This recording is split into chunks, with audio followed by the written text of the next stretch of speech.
You see, something is going to happen. Something wonderful. My God, it's full of stars. Welcome to the Occult Rejects. In this episode, we got a packed house. We got about 6 of us, including myself.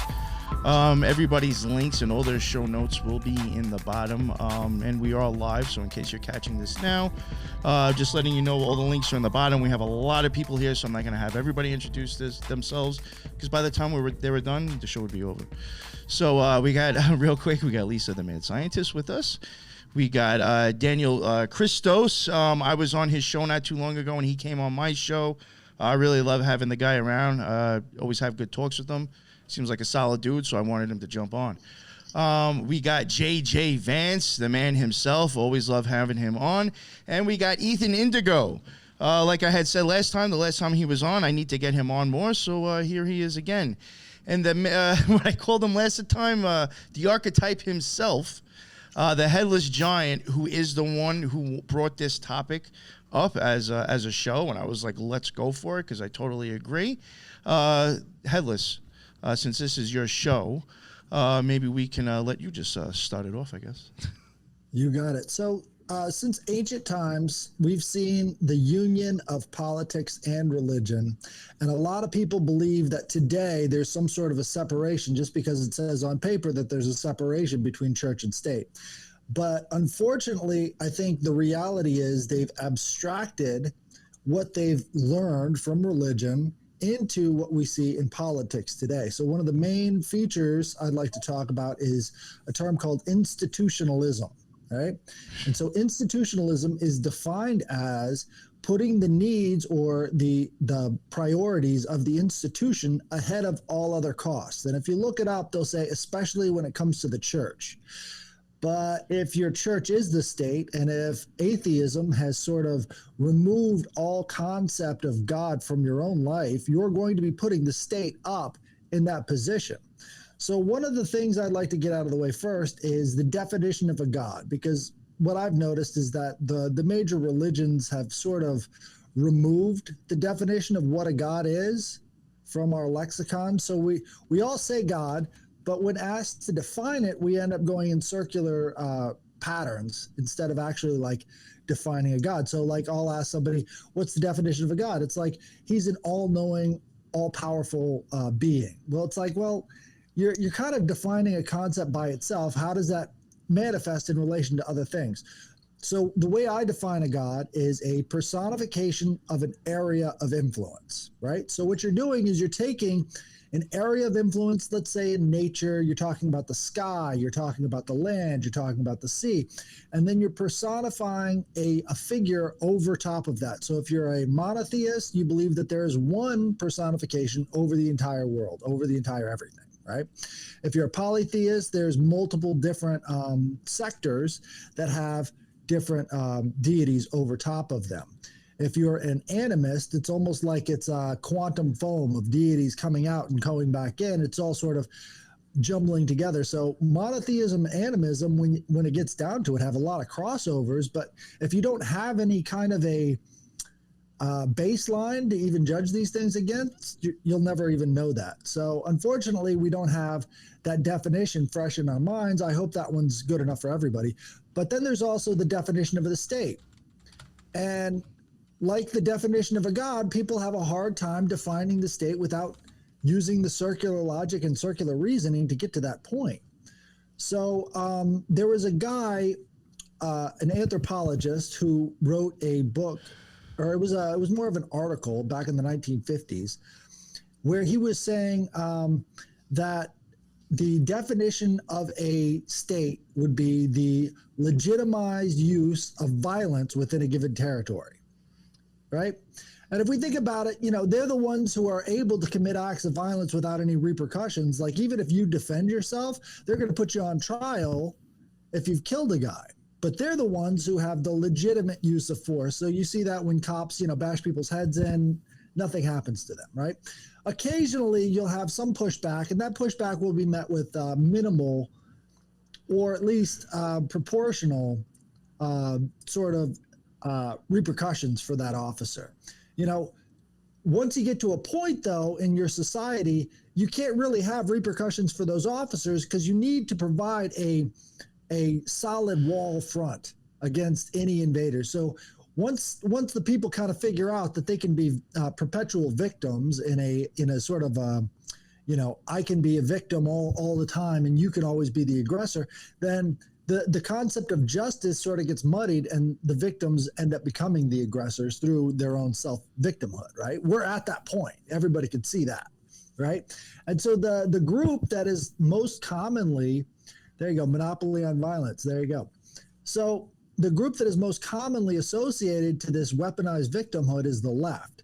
And as they've weaponized the victimhood over and over and over again, it seems like they've gotten the pass, right? So they can do anything they want to. They can get away with any policy they want to because they don't want to be victimized, because everybody knows as soon as they're victimized, they weaponize that victimhood, right? So this is sort of where we are in that sort of cultural milieu. So politics then becomes a contest of who can become the greater victim. And what we see in Christianity is you've got the concept of Jesus being persecuted. And he says over and over again, blessed are the meek, blessed are the persecuted, and all this stuff, because it applies to the lowest common denominator of people. And you want to get those lowest common denominator of people on your side, which goes back to the whole cult idea. So if you're going to have a cult either take over or create a government or a state, what you have to first do is you have to draw in the right kind of people for that, right? And so most cults nowadays, they will focus on people who are in debt, like for instance, the Scientologists. They'll focus on people who are in miserable debt, and then they'll start to pay it off a little bit in return for labor, right? This is how they'll attract these people and keep them for the rest of their lives, is that they'll make a reciprocal relationship. And once you've done that, then you can start to use that labor for your own ends. So as we all know, the Scientologists infiltrated the FBI, infiltrated the IRS to get the tax records of their enemies so that they could start going after them directly. Now, they've integrated themselves into the state more since then, but it's more subtle. So basically, as the cults gain in popularity and power, they'll start to bribe public officials to keep the public officials off of their back. And we could see that in Sarasota, right? So this is like Scientology HQ. And what they've done is they basically bought the government of Sarasota, and they are the government. So a lot of their own people will get elected down there, even though, it's very clear that they're corrupt. Over a certain time period, these cults become a kind of a intergenerational force, right? And once they have control over local governments, it really doesn't stop there. So we associate the CIA with a lot of these cults, right? But that's because they knew even back then that these cults are ways that people can take over the state. And they wanted to get their hands on it before it got to the point where they were, overthrowing regimes and doing all this stuff on their own. They wanted to have their hands in the pie, because that's how basically every cult gets a hold of the state. If you look at the Freemasons, the original 13 members of the Sons of Liberty were all Freemasons. That was kind of a cult that created the state that we call the United States. And, everybody will say, well, they were deists. They weren't exactly Christians. Well, they were Freemasons, right? That's what we could say about them, because that's who all these people were. So, I'm throwing out a lot of concepts there, but basically I've got this chart here, right? So basically, number one, you have to have a cult. And that cult is going to be headed by a figurehead. You don't necessarily want to be up in front of that cult, but you want to have somebody who's charismatic and can actually get your message across and not waste too much of your money. So you're going to be behind the scenes, funding this guy, making sure that he gets the right amount of followers, and you're basically writing the rules for him. That's the subversion part, right? So the subversion is where you're managing people's expectations. So as they first come in, you're telling them everything. You're going to inherit the world. You're going to inherit everything. But as they're more and more ingrained into the cult, that's when you start subverting and managing their expectations to a level that now they can basically see themselves living in that sort of situation forever. You've got to manage their expectations before things can normalize. The normalization process I call solidification. So once you've gotten into the pattern of cult life, it becomes very hard to get out because you've got the sunken cost fallacy. Now, the sunken cost fallacy is where you've already put in so much of your time and effort into this cult that you don't feel that there's any way out. So you might have some doubts, but those doubts are immediately assuaged by the fact that you've already put so much in. And if you were to get out now, you would completely destroy that. And we're kind of in that point right now with the left and the right in this country, is they've got so much invested in the power that they have in the institution that the only way forward is for them to give more power to that institution instead of less. So we keep seeing all these, conservatives saying, well, we need to actually put some of these infiltrators to death and all the rest of the stuff, making the state far, far worse. Instead of actually receding away from the state, they want to actually empower it more. That's a big sunken cost fallacy right there. And then the very last step, number 5, is you repeat, right? So each time there's a cultural change, you have to go back through this process so that the power can remain in the institution. You've got to have the cult. You've got to have subversion. You've got to have a savior. The savior part is the most important. I can't believe I skipped it. The savior is what's there after you've managed your expectations to a certain level. Look how much Trump has managed the expectations of the people who thought he would drain the swamp, right? That savior is going to take you to the next level that's going to bring that victory about, right? There's never really any victory because it's all part of the institution. It's a moving goalpost. Unless you're willing to withdraw from the institution, nothing's ever really going to change, right? And so I think it all got started because there's so much in life that we can't explain, right? I call it kind of a hot dog water miracle, right? So we can see with our eyes that things aren't all adding up, right? There's something wrong with the place where we live. And you need somebody to explain to you what exactly that is. Because once you start to have questions about your existence in life, somebody's got to explain that to you, or else you're going to come up with your own answer, right? So you've got to have the cult leader out there explaining it to you as the savior sort of figurehead. Well, if you ask God for a miracle, right? If you ask him to show you what's wrong with the world, and he sends rain that's flavored like hot dog water, isn't that still a miracle, right? So at some point, we have to understand that things are always going to be fucked up here, and nothing's ever going to be perfect. But it's far easier to believe that somebody else has the answers instead of looking at the hot dog water miracle and saying, well, this is something, right? It's not all shit because there's something here. Something is happening. Maybe just because it's not all right doesn't mean that it's not going to be okay. So that's sort of what I came here with. If anybody want to jump in. Headless, can I add one thing? Sure, and go then ahead. and then you need a myth. Well, yeah. Well, that goes into the whole savior. Yeah, you need the whole myth storyline that something happened so supernatural. Right, but I mean, you can see the supernatural. It's part of our birthright to see the supernatural. And there's all sorts of supernatural things going on around us. But how do you tie that to other things? Sometimes they can't even be tied to other things. But that's what mythology does: is it ties these events and these people and these personalities together. That gives us a kind of a mirror of what we're looking at, sort of a wavy mirror, but it's kind of a mirror of what we look at and how we get to that point. When the mythology is so clearly meant to subvert your expectations, that's when you know it's part of a cult, and this is where abstraction comes in, because all we're getting nowadays with Biden, like everybody's like, what were they thinking giving us Biden? They were thinking this is the perfect subversion. This is going to manage everyone's expectations from thinking about America as being this, palace on the hill to being kind of in the dumps. And that's sort of what they want, is because we need to manage those expectations. The whole thing is built off of nothing.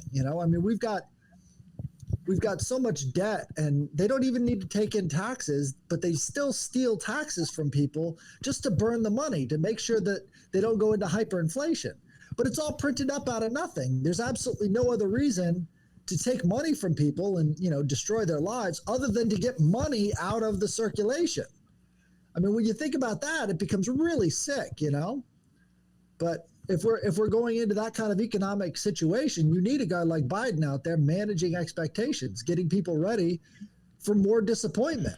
You know, that's really what he is. He's the embodiment of disappointment. Yeah, pretty much. JJ, was this? Oh, Daniel, did you want to say something? Yeah, just on the whole idea about the money and taking it.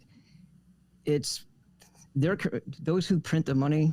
Their currency is human suffering, and when you get into the occult aspect of this and the mystery schools and all this, the control and the domination and the suffering, especially when you get into the Sabbatean Frankism, it's to flip all positive systems into total corruption, all religions, all systems, so that there's basically a hell on earth scenario, so that their dark messiah can return. And I don't even think they really believe that, but they make their followers think that. Well, I think that goes into another thing, is like, where does political energy come from? And there's this concept that I found called the plane of inertia. I don't know if you guys have looked into this, but basically, like in a magnet, when you put a magnet up in front of a magnetic piece of glass, you'll see that all of the particles form this kind of like umbrella on top and umbrella on the bottom, and then there's this plane right through the middle of it. And then when you look at the solar system, you've got the plane of inertia where all of the planets are at. And basically, you've got the pressure from above and the pressure down below, and everything is sort of existing in that middle plane. Right? And that plane of inertia explains where we are in the solar system. We're not exactly in the center. We're not at the energy source, right? We're sort of along the outside edge. Well, in politics, you've got one side on top and one side on the bottom, and then you've got these occasional pole shifts, but you've got to have the pressure coming down on the middle, on the people in the middle, so that they'll choose one side or the other. You need to have the constant pressure so that you can polarize and get the energy from them so that you can remain in power. And a lot of people, like the Sabbatean Frankists, they were looking to do that sort of misery aspect because it adds to the pressure. It gets people to be fearful. And they need the fear to maintain control. It's always been about fear. So one side is always fearful of the other, and their survival depends on suppressing and getting rid of the other side, right? But nobody really sees the fact that we're all stuck in the middle together. Instead, they're looking at these two penumbral sort of mythologies that are always clashing with each other. And so I had this guy from England. He was in the city of London, right? He was telling me about the Freemasons. And he says, I'll tell you what the black and white squares are about. Basically, if you go in there, and part of your initiation is you have to punch a baby, right? Well, if you punch the baby and do what they say, they've got a position for you. If you refuse to punch the baby and you punch the guy holding the baby who's asking you to do that, they've got a position for you too. Mm-hmm. The point is not about good and evil. The point is staffing everybody so that you have control over all sides, right? That's what the black and white squares are all about. So it's whether you're a good guy or a bad guy, they've got a place for you, and that place is under their control. The chessboard that is the black and white squares too just makes me think of one of the most recent Protocols of Learned Elders of Zion book, which is a checkmate. You see it on the cover. And also all throughout Trump's administration, it was the 5D chess he's playing. He's playing 5D chess, right?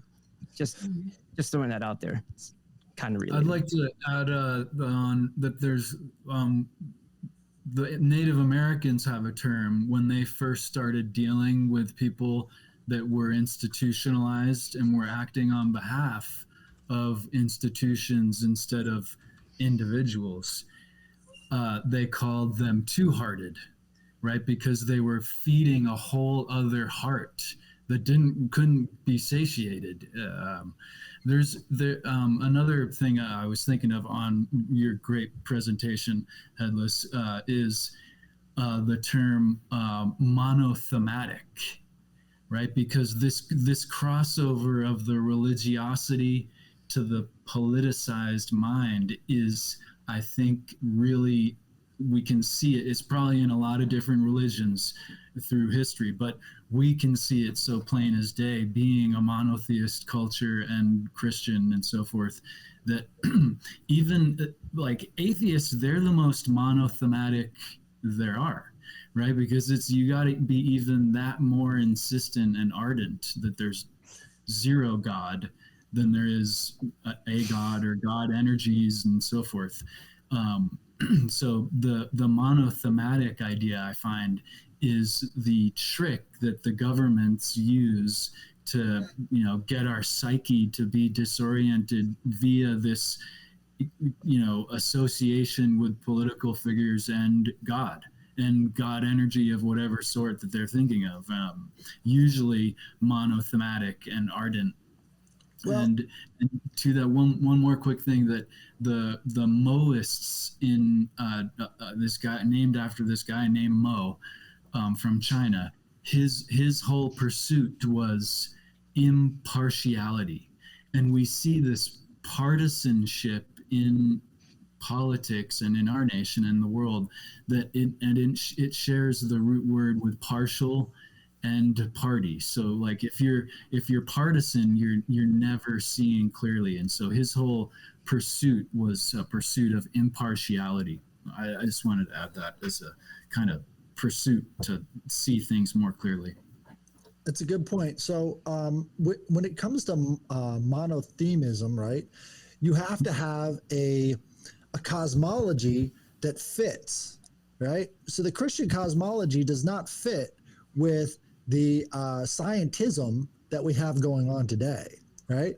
Christian cosmology is not, it's not, you know, it may have started equally, because I mean, you've got King's College and all the rest of these scientists sort of coming out of the Christian milieu, but what they created with their scientism, it does not match up with the dominant cosmology that we have today, with this sort of mechanical universe. Like even if you look at the inventors of this mechanical universe idea, they weren't atheists, you know. I mean, the guy who came up with the 4 laws of why am I blanking on his name? He was big into numerology, and he had all these books about revelations, and he was talking about all this stuff. You know what I'm talking about? Nostradamus? No, not Nostradamus. He was the Newton. Oh, Isaac Newton. Yeah. Isaac Newton. Yeah, he was a very religious guy, and the Newtonian universe sort of gave rise to the atheist concept of everything working as clockwork without a creator, right? And so that Newtonian model was sort of taken away from the Christian philosophers, and it created its own cosmology, and that cosmology has political implications right along with it. And you see the communists coming out of the atheist cosmology. You know, I mean, I don't think there's any doubt about that. How could anybody really deny that the cosmology of the communists was a much more atheistic pursuit? During the early 20th century, you had Christian socialists. And the Christian socialists, they invented the Pledge of Allegiance. You've got Francis Bellamy. I'm sure everybody has seen the Bellamy salute. They were Frankists, by the way. They were Frankists? Yeah, the brethren out of, yep, they were. But, I mean, all the Frankists were a bunch of Zionists, and the Christian socialists, they were Zionists too. They all wanted to fulfill this biblical prophecy by having the third temple rebuilt. And they figured, at least the Sabbatean Frankists, they thought the best way we could do that is by being as evil as possible. If we're evil as possible, then the good has to come back and destroy us. It's sort of like that idea, the plane of inertia, you know. We have to then create as much evil as possible to be pushing up on these believers so that God gets pissed off at us and sends his guy back. Yeah, that's straight up priestcraft stuff from Babylonian times. They just had a revival during the Lurian Kabbalah, and the predecessor, or the people who came after that, like Sabbatai. There was a guy named Baruch of Russo in between there with the Donma. The Donma actually trained, or I guess groomed, Jacob Leibowitz in, hoisted him up, and he wouldn't have been anything without their backing, because that's where he got his clout from. It's pretty interesting. Right, but he went straight up to Germany, and Germany at the time was ruled by several different princes. It was sort of like the wild frontier of Europe, right? So you could move between borders a lot easier, and this goes back to the definition of the state. So the definition of the state is all about the legitimate person who can have the violence, monopoly on violence within a given territory. You've got a bunch of borders and a bunch of skirmishes. You're going to have a lot of people creating a lot of confusion and not a lot of cohesion. And Germany was that way for a long time, which is why you see a lot of the same themes being brought up by Hitler. He wanted to unify Germany. He wanted to get rid of all of the foreign interference, because that's what they had for thousands of years, is foreign interference coming there to basically wreck the place, because they didn't have that cohesion, and having that cohesion really does make a difference. What we're seeing in the United States now, they want to break down the cohesion by using a bunch of immigrants and having a bunch of separate territories where the legitimacy of the use of violence, at least on bad people, is questioned all across the board. I mean, conservatives are saying we need to get rid of the cops now. Well, if I may piggyback on that statement, that's a good point there, Headless, and I think it speaks to your earlier point of politics as a religion. Right now, in America at least, and probably in many other countries, there is just a wide-ranging, wide spectrum of ideology, with political ideology from the left to the right, and both sides are equally as entrenched in their ideology as the other.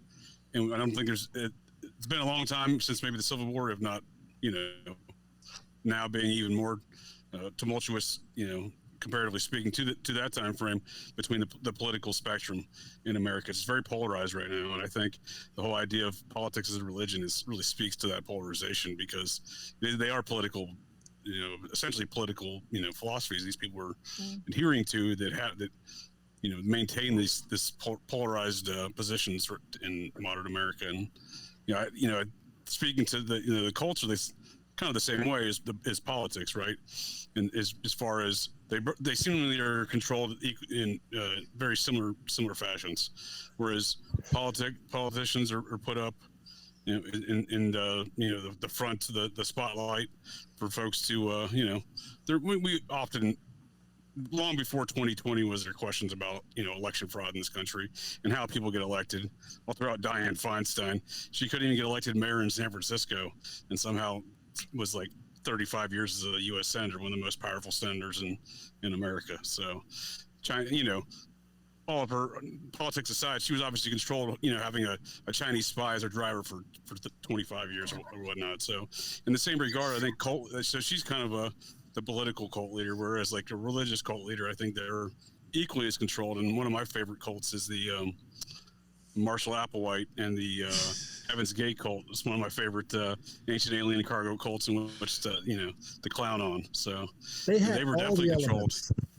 Oh, they hit all the boxes on that one. Yeah, they came out of a mental hospital.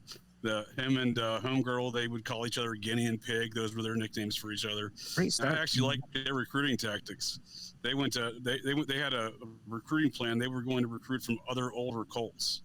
So one of their first stops, I think they rented out the conference room at the Holiday Inn or whatever, not Holiday Inn, but whatever hotel was in town there in this random town in Oregon. I can't think of the name of the town, but it's on the coastline. It was very separated from everything because a cult got banished to that town, the Holy Roller cult. They were banished to basically, as far west as they could go in the state of Oregon. And that was Applewhite's first stop, was to go recruit the offspring of that cult in this random town. It was like 85% offspring of that cult. So there's an interesting dynamic of control there, right? Like he's coming out of the mental hospital. They got the Guinea and the Pig nicknames for each other. He's essentially is on the run with one of his nurses or whatnot from the mental hospital, and then they go there directly to go recruit from this cult that existed 80 years prior. So they're really just recruiting the offspring of these cult members. And I think it's a very odd dynamic. It shows, to me at least, has the framework of lots of control going on there, lots of machinations behind the scenes. It speaks to the same machinations of politics, I think. They hit the eunuch box too. They had a bunch of people who cut off their tongues. That's what I was going to say. That's what I was gonna say. He picked himself up real quick. Yep. It reminds me of Jonestown too, when the biggest mental institution in California closed, which was in Ukiah. That's right when Jonestown started his cult in Covelo, which is nearby, and then they went to San Francisco and then Guyana. So he started on a closing of a mental institution too. Your story reminds me. I think. Okay. Classic. Well, one more thing. There's a quote that I've heard some American political insiders mention, but I haven't been able to find the origins of it. But it's very revealing to what we're talking about, and an interesting observation. Culture runs downstream of government, and government runs downstream of religion, right? So religion is like the ultimate control your mind or reveal your mind. Like what did you grow up as? What are you practicing now? That's your belief system. I can kind of get an idea of what you think. And then the government comes in and says, hey, problem, solution. I know what your reaction is going to be because I know what your religion is, even if it's not religion per se, just even the atheist mind state or any number of political institutionalized frameworks. Well, this is why I think that there's so many Greek symbols and Roman symbols still in Washington, D.C. to this day, is because they preserved a lot of the knowledge that led to these great civilizations, but it was not meant for the average everyday person. So this is why there's so many videos out there breaking down the occult symbols inside of Washington, D.C., but they miss the whole point. The whole point is that's a knowledge system, that's a set of tools that other people used successfully that now we don't have definitions for. We can look at it and be like, well, what the hell is that? I've never seen that before, or I have seen that before and I don't know what it is. So basically, it's a system of encoding. After one great cult falls, another great cult takes its place and takes all of its symbols with it. So, these are all symbols that pertain to the mind and how the mind is. I mean, when we were working with What the Flock TV, he was talking a little bit about that. You've got Janus and all these different avenues all over the language, all over everything. And it's like, well, nobody even knows what Janus is anymore. But he was definitely a big key to understanding things back then. So maybe he's at work in ways that we can't necessarily understand, Lao Tzu said, signs and symbols rule the world, not rules and laws. Sorry, Bob. Damn. No, that's true. There was also a quote from the guy who wrote The Art of War. He said that no one is easier to enslave than somebody who's already been enslaved. And if we look at the institutionalist mindset of these people coming out of mental hospitals and all the rest of this stuff, it's like, yeah, you've got institutionalism where the people who work in that institution and rule that institution will do anything to support it. And the people coming out of that institution have basically been stripped of their free will, and they're a lot easier to control. To your point of that with the people coming over, in that it used to be back in the day, 70s, 80s, according to my ancestors or grandparents, right? There was this strong emphasis for assimilation, and that when you got here, you became American, you spoke English, you adopted the actual culture, and you fit in, you didn't stick out. You have left your country and you've left all that behind, and you are now here, and that you will assimilate to the culture here. With what's happening today, I do not see any of that at all. And speaking to what you said, and I believe what Ethan said, the culture, the politics run and the religion run so intertwined in the people coming across the border that you don't know where one begins and the other ends. And then speaking to the institutionalization of the people, these are a conquered people. Like, let's just be honest. And so once they come over, they're told what to do, hook, line, and sinker. That's kind of how I see it in terms of that. So it's easier to bring more people, new blood over that is used to being told what to do versus people that have always been thought to think for themselves, to take up arms if, the government becomes too controlling and so forth. Absolutely. Well, there's a great psychological study where they would have people in a room, right? And then they would ask them questions about what's on the board, like which line is longer. And they would ask, everybody in the room would be plants except for one person. And then they would ask them questions about this, and everybody seemed to have a consensus going on. And then they would ask the one person who is real, the real person not in on it, they would ask him the same questions. And if the other people got the questions wrong, he was more likely to get the questions wrong, even though it was obvious that something was off, and he just didn't want to make himself stand out. So at the same time, they are sort of having this feeling out of the rules, right? And as they're feeling out the rules, they see what they can get in trouble and what they can't. And an institutionalized person, a person who has been on the inside, knows one thing: you got to get away with what you can before you get caught. Always be faster than the slowest person, because the authorities are going to come after the slowest person. And so they're feeling out what the rules are right now, and it's not necessarily a good thing. I mean, if you look around at all the looting and everything else going on, they're finding out that they can get away with a lot more than what the natives can get away with. I think what Ethan was speaking to earlier about, these institutions dumping out into becoming cults, I think that is reflective of these are being, for the most part, government experiments. It's the experimental phase is over. Now let's see what our creation will do. So the front of the cult puts a cushion on them as to, you can always point toward the cult. It's a crazy cult. It's a wacky cult. It has nothing to do with the government. It has nothing to do with the agencies, and then they run these tests basically on the public, where the public are, expendable. They can send them out and see what they'll do. See if their mind control works, and see if whatever else they programmed them to do works. It's another data point. Well, my dad and I went to a Barack Obama training/leadership course that they had back in 2012, I believe, where they had a bunch of these little training cells going out and trying to convert people from communities to become community organizers themselves for the Democratic Party. And we were just going there to see what they were up to, right?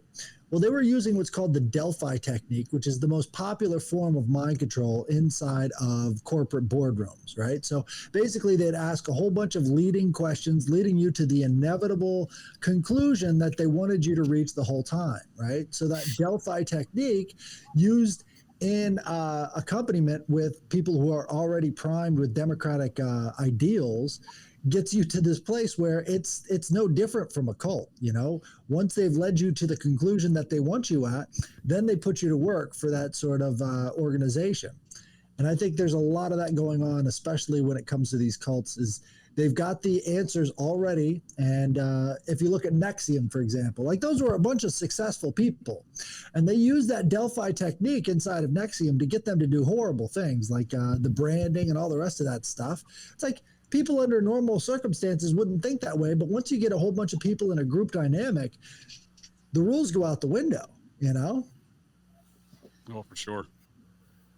And that's a good example with the cult and politics crossover there with NXIVM. They've very much embedded themselves in New York politics. Kristen Sinema, the senator, her father's a PR rep, member of the cult. Yeah, lucky day for us.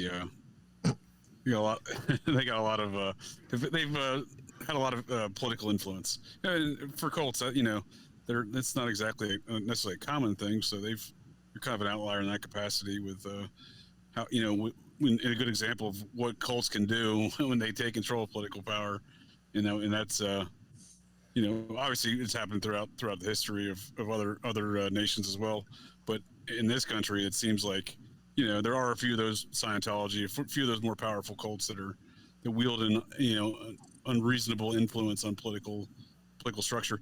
The TM movement would be another one that comes to mind. They dominate the political atmosphere there, environment, and that small town in Iowa that I can't think of the name of at the moment. You might know what I'm talking about, Headless. You shook your head like you knew. The TM. Yeah, but no. Would you know where they operate out of Iowa? No, I don't know. Somewhere in Iowa. Not really relevant, but that's another example of the cult and politics crossover, right? I didn't mean to cut you off there, Lisa. What were you saying? No, I was just going to interject that. Do you think, Headless, that this is more, instead of everybody says, "Oh, we're heading towards communism"? Do you think this is more of a push to communitarianism versus communism? It's one of those things. It's like, do we have the resources to maintain a communistic system? And I don't think we do. I don't think so, because with the whole "you won't own anything and you'll be happy" is the core concept of communitarianism. Right. Yeah, communism. Yeah. Well, what they're going to try to do. Sorry. So with the Chinese communist model, what they have is they have block bosses. So every block has a boss that reports directly to the Communist Party, and so they're going to try and create an ideology that sort of fits along those lines, to where everybody's sort of got a boss and they know who that boss is, and that political boss is the one who can get you ejected from that community, right? That's the activist. That's sort of the community organizer. I don't know if they can actually pull that off, but they would need a definite unifying structure between right and left to actually get to that point. As it is now, we're headed for a collapse. And after a collapse, that's when you have people coming together to unify for unity's sake. And unity for unity's sake is probably one of the worst positions you can be in a society. That's a lot like Mao's cultural revolution, right? We need unity, and that means anybody who's out of line at all, we've got to get rid of them, Yep. The same thing that Or happened. re-educate them first and then get rid of them if that doesn't take, right? Yeah. It's always re-education involved with these communist style movements. The same thing that happened with the French Revolution. I like to use the term from Orwell's 1984, oligarchical collectivism, for communism or capitalism or whatever ism it may be, because then I mean, yeah, it's kind of broad and non-specific, but if you think about the oligarchical collectivism in terms of a pyramid system, and then consider the steepness of how that institution is with the individuals and other institutions. And I think that's another critical thing which he started with is history really, and at present, the world is often the interplay of institutions and individuals. And when you get your institution mixed up for an individual, then you're likely to do some two-hearted crap where you act on another individual for an institution. And the worst two-hearted were, of course, the religious, the more monothematic. The people were believing they were doing something in the name of God will have you do some wild stuff.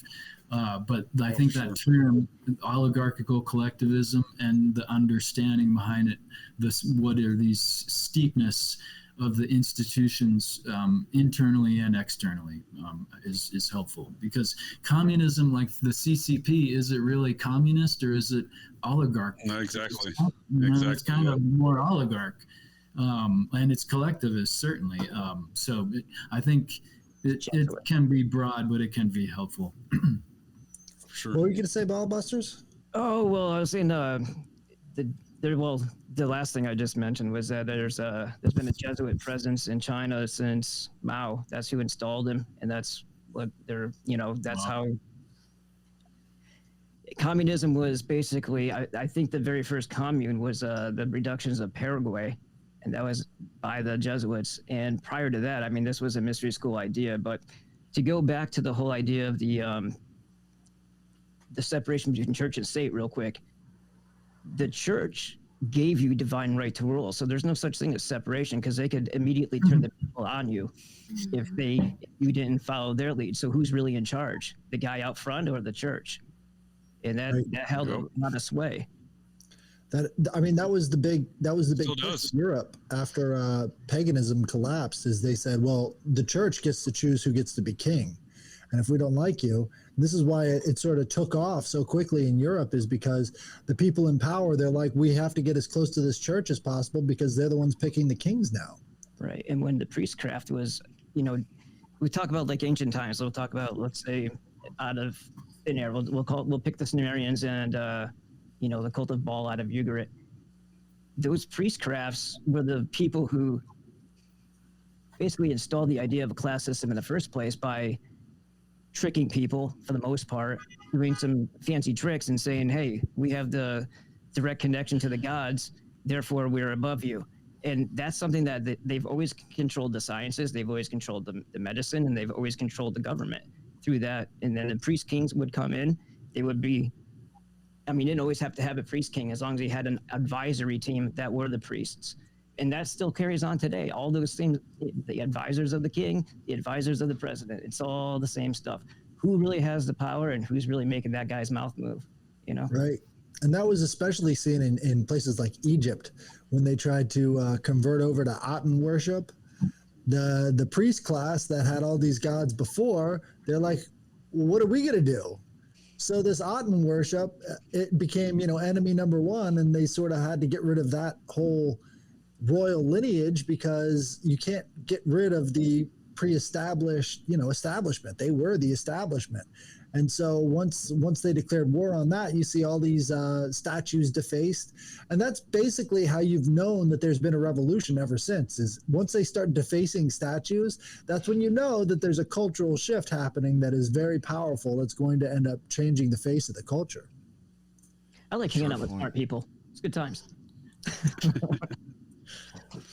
No, but as far as another representation in modern times of the church picking leadership of a country, I mean, happened just a few years ago in Venezuela when I don't recall the two characters that were involved, but one of them was invited by Trump to the State of the Union. Yeah, Guaido. Juan Guaido. Guaido, there we go. That was one of them. Yep. So he was the one that Trump invited to the State of the Union. Speaking of State of the Unions, right, tonight going on, Trump invited one of the one guy was being recognized as the Venezuelan president to the State of the Union. Meanwhile, the Vatican's backing a different guy, calling him the president of Venezuela. So that same dynamic where the Vatican's still picking the kings. They're choosing who's got the divine right to rule, and it so that's still going on today. Just again, just a few years ago, it was very public. So it was a very weird situation. And Guaido is that his name again? Guaido. Yep. He's he was a high-ranking Freemason. Am I right?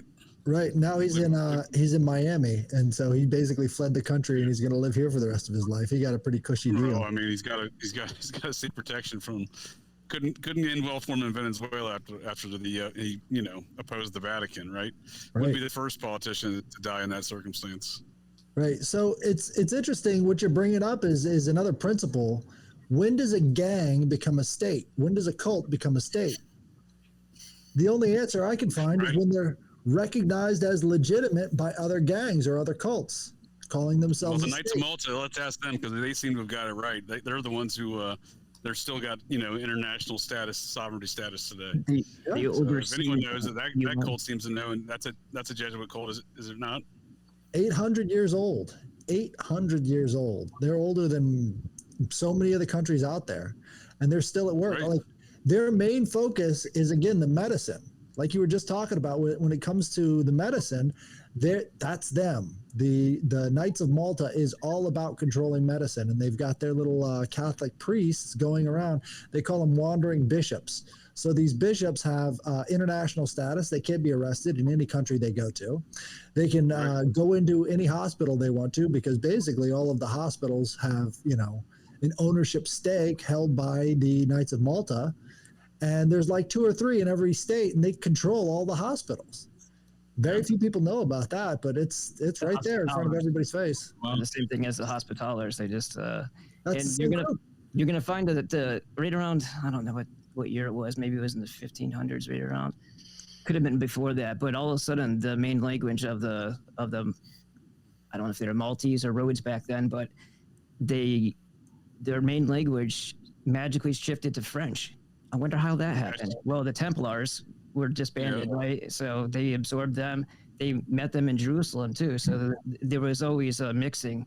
And they go, oh, the Templars. No, they were actually talking about merging the two during the time of the arrest. The Pope at that time was working with the two leaders, de Molay and I forgot what the other guy's name was, but there was an actual sit-down meeting, and they were attempting to get the other guy in, and it had taken them like 30 days or something to get there, and they were reluctant to do it at the time. But that's what's on paper. Who actually really knows? I think it was already happening for a long time before that.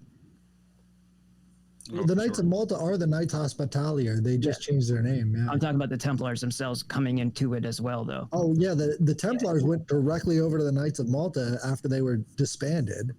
But again, they never found any of the gold. These people were supposed to hold the most gold of any place in the world. The Knights Templar were, but they never confiscated any gold from them. So, what was the point if that's the case? So. Didn't they invent the check system? Right. Supposedly. I mean, I think it was going on a lot before that. Like the ancient families, they basically figured that stuff out way before the Templars, but the Templars made it available for Europe. So, I mean, there's a reason why they call it Babylonian money magic. It goes way back.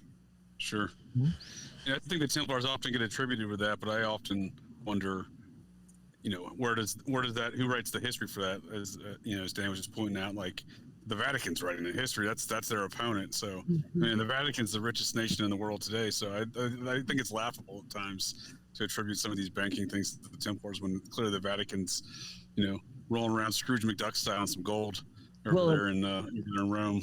Yeah, it also depends on what we're pointing at and calling a Templar too, because when you look at the old paintings of the Rothschilds, they're wearing the Maltese cross, or it could be is the cross of Saint Sylvester, because they're both 8-pointed stars. It's hard to tell which one is which from a painting, but they're in service to Rome. So when they conquer a land by debt, it's basically they're the property managers of the world estate for whatever we want to call the leadership in Rome. So Rome is still the policing agents, just underground. Yeah, they're not overtly stating their control over nations, but they most certainly are. And that's why I can say things like the Jesuits control China, because of what happened there with Mao and installing them, and us, not us specifically, but our government turning our back on Chiang Kai-shek, so we had to flee to Taiwan. I mean, there was a lot of dirty dealings going on there to get Mao in there.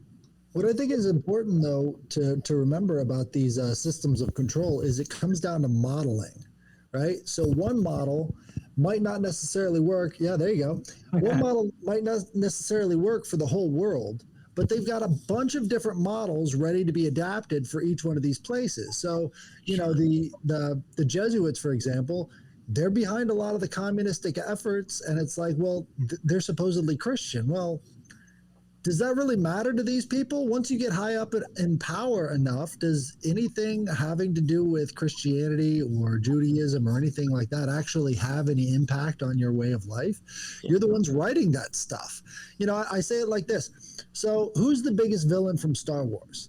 Is it Darth Vader? Is it the Emperor? Or is it George Lucas for writing them? I blame the entire Skywalker family. They just went around the galaxies blowing everything up. If it wasn't for them, nothing's going down in any of those movies. Right. You keep on getting corrupted every single time. Something I kind of wanted to maybe get into a little bit. I guess I just maybe get opinions. I mean, if this is like organic or something that has become I guess maybe an experiment or a project, but when it does come to politics, and especially I think conspiracies, we're saying the new religion, and I really, I was saying earlier in the show, even when it gets into conspiracies in a sense, it's almost like Catholicism, and then you have all these different beliefs underneath it that I believe in flat Earth, or I believe in the globe, I believe in reptilians, I don't. But nowadays, I really do think, especially with politics, and sometimes I wonder if the left goes so far to one extreme to where you will get extremes on the other end, on purpose. Yeah. So I mean, you see a lot of, in my opinion, I've seen a lot of religious people kind of put Trump up as a new Jesus or fucking savior. Some really weird stuff with that. There's even photos of people kind of adorning him at I think when the caucuses first started, it was like some weird like religious group, that was like kind of like the adorning apotheosis of Donald Trump, huh? Yeah, it was like really weird, but like, I guess like, do you, I've seen that. Yeah, there's a lot of memes I've seen in that regard. Yeah, for sure. I have wondered, like, is it like, I'm sure there's a lot of cults that have been created by three-letter agencies, and then I'm sure that there's a lot of cults that probably got known by three-letter agencies, and they're like, well, they're doing this pretty good. Let's just watch them. And then eventually when it gets real bad, now we'll have to do something because they'll be like, why didn't you do anything? How did you not know these people existed? Well, we're too busy taking notes. You can't tell them that. So like eventually you'll have to swoop in and stop the motherfuckers or create maybe some situation or whatever. But so I do think the government fully knows how to manipulate people's minds. Even with MK Ultra, it wasn't always just drugs. There was other ways that they also tried to manipulate people.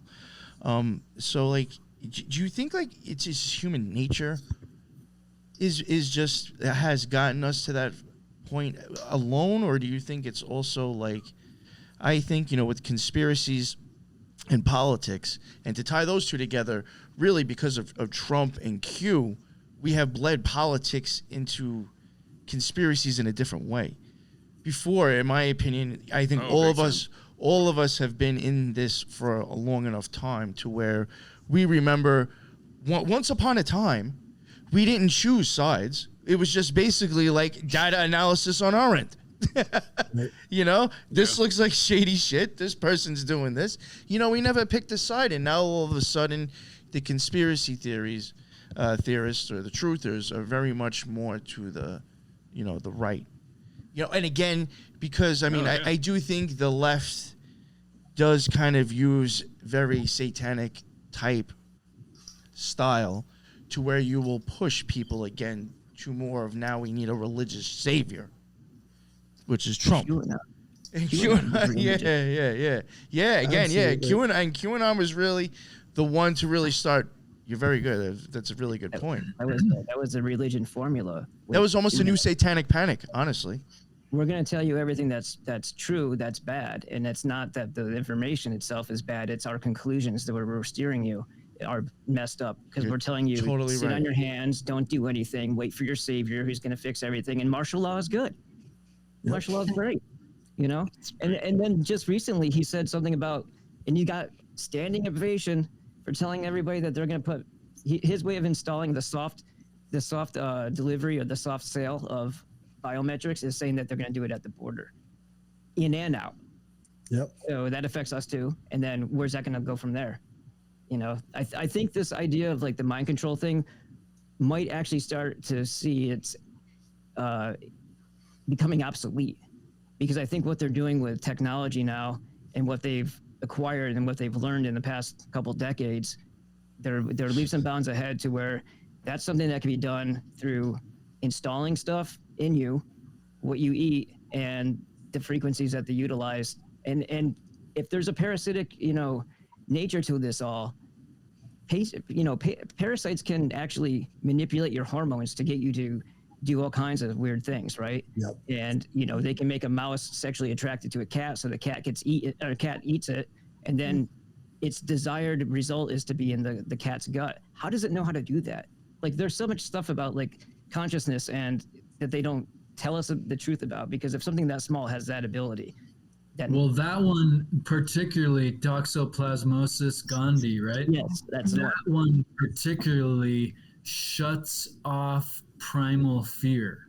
Right. And so the most primal fear for a mouse is the scent of cat urine, but it totally goes opposite. It seeks that out.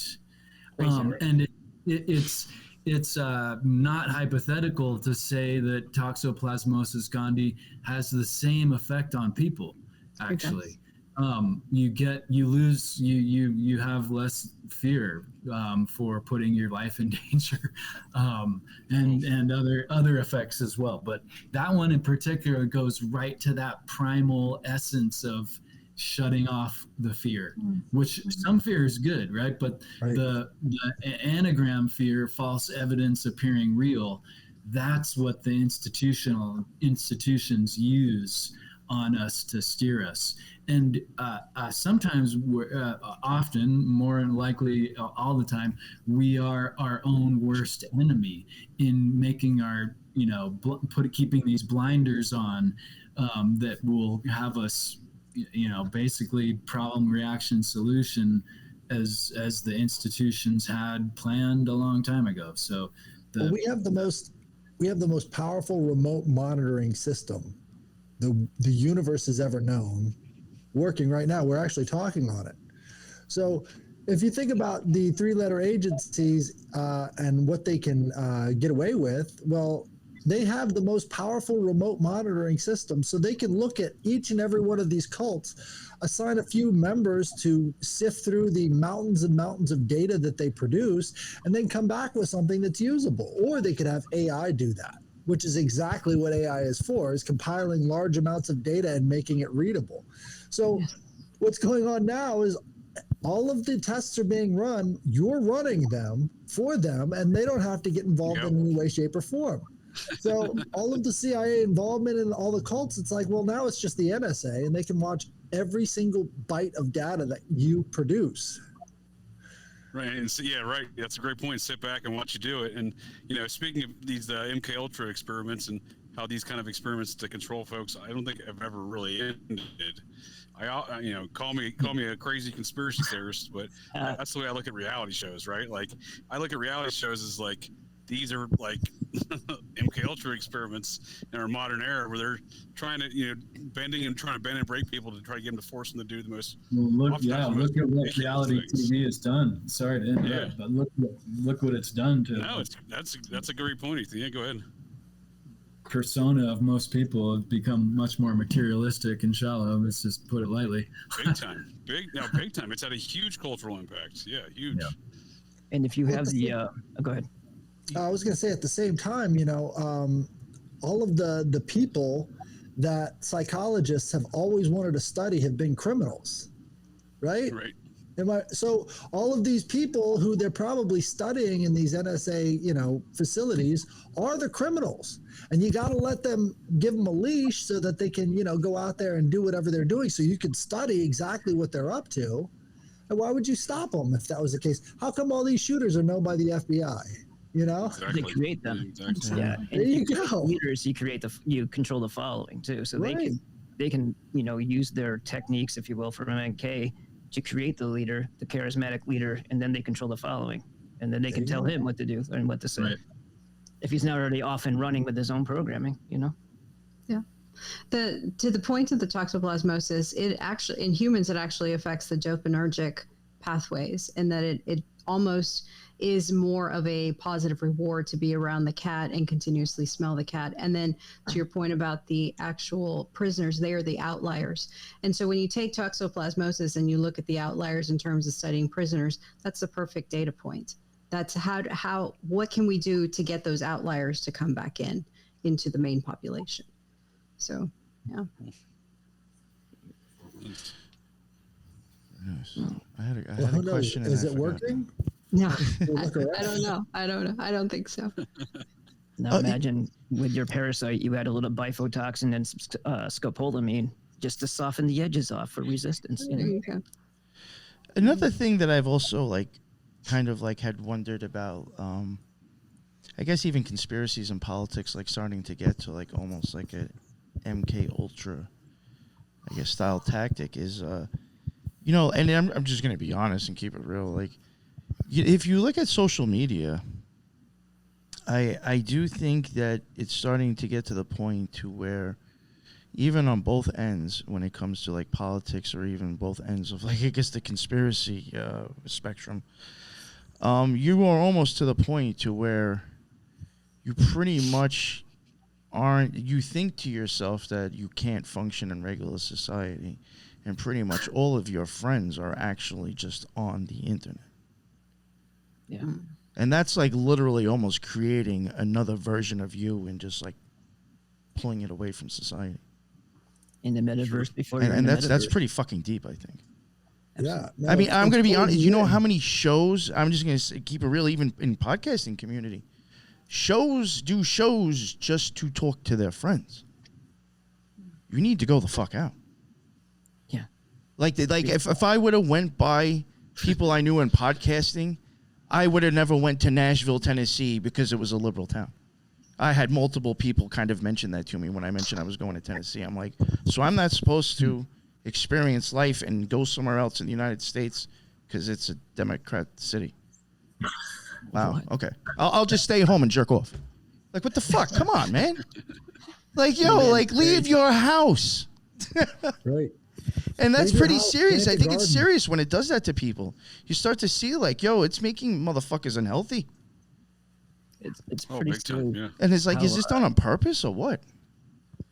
I think so. Yeah. I mean, again, looking at some of the control of some of the tech companies, and I saw some folks commenting before about transhumanism.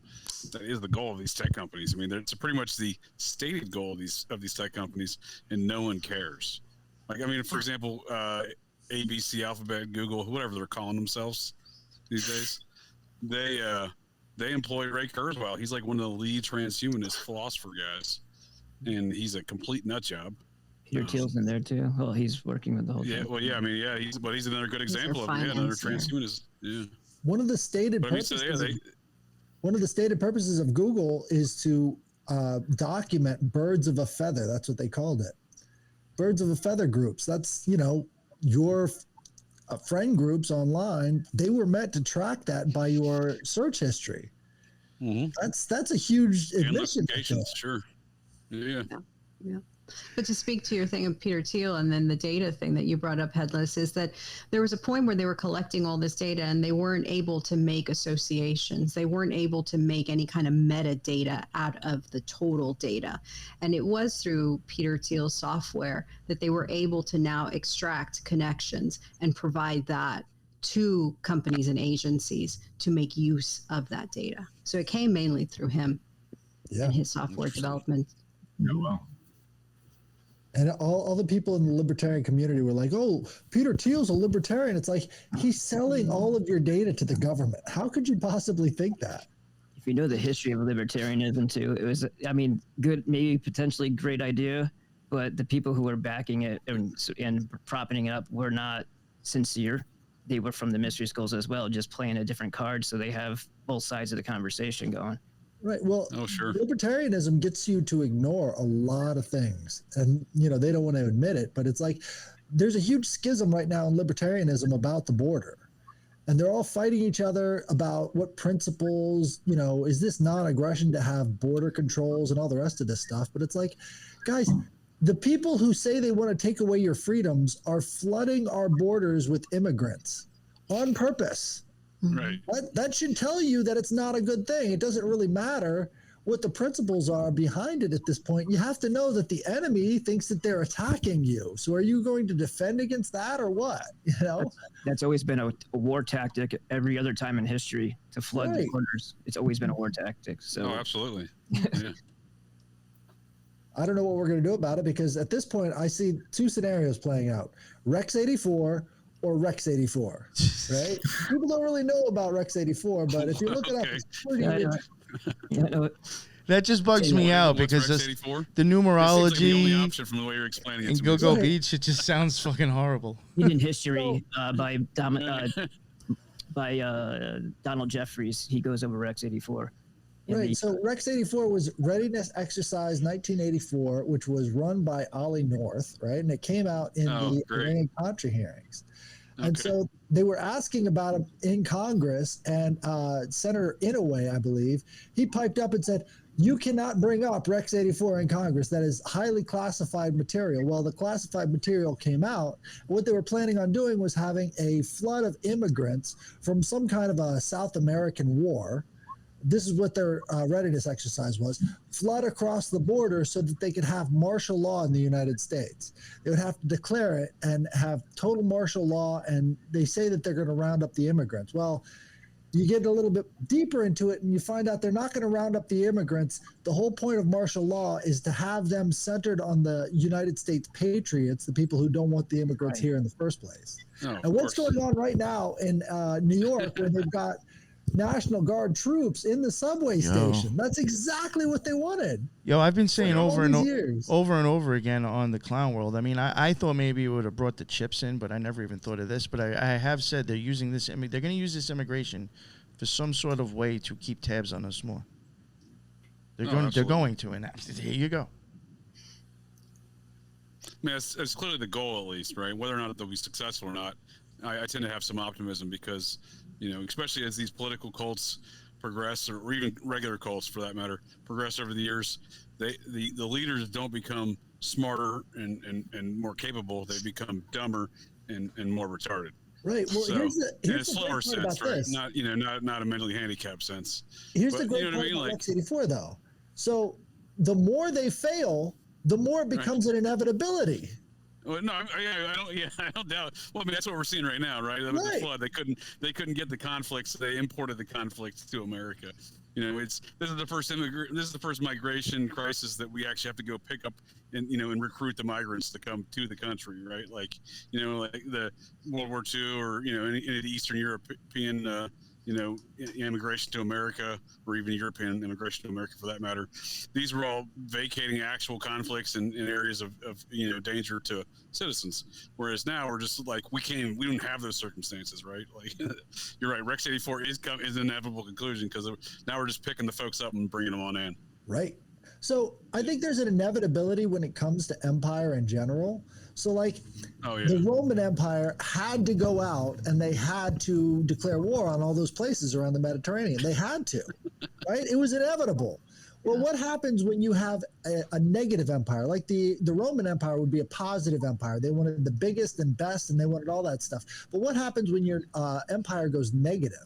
And instead of wanting the best, they're obsessed with equality, like the communists are. What happens to their ambitions? Well, it becomes a lot worse, but you still get that inevitability. Eventually, they're going to try and take more power because they've got no choice. It's an empire.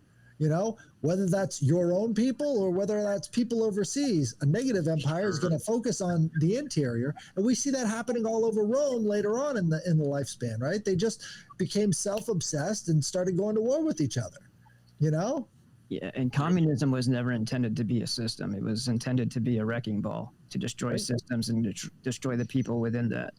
It was never meant to sustain or function as an actual government. That's the lie they tell you. Right. But that's not what they were ever intended to do. And I get so irritated when I hear democracy. I'm like, yeah. And what did Bill say? And what did Lenin say? And what did Marx say? Democracy is, a gateway to socialism, and socialism's final objective is communism.